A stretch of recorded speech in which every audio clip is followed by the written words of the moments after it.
Tumesikia ambaye alikuwa waziri ambaye wa security ambaye ni Mr. Matiang'i amerudi Kenya na watu ni kama wameanza siasa mapema. Ningeomba Mr. Matiang'i, na Matiang'i ametoka county inaitwa Nyamira County.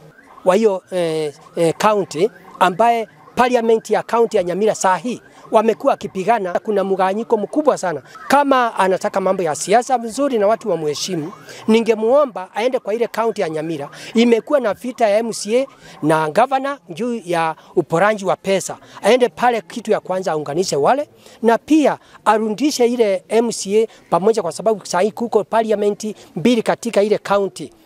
Pia hata hiyo county ya Nyamira na county ya Kisii simekuwa sikitengana kwa mpaka kupigana, ni kama watu wanja leto pamoja. Kwa hiyo ningemuomba before akuje aongea mambo ya siasa, aende aunganishe zile county mbili. Saa hii si wakati wa siasa, kwa hivyo kwanza anjaribu hiyo, na pia tumpe rais wetu na William Ruto na pia deputy wake wakati huu waweze kufanya kazi. Alafu ningekuomba waje kujitayarisha, ndio ile wakati mwingine zile county zitalete vijana yao kwa kipindi wakati wa miaka 2032, wakati hiyo ndio utakuja muweze kupigana na wale vijana wengine, tuweze kuona nani ataendeleza mahitaji ya Kenya.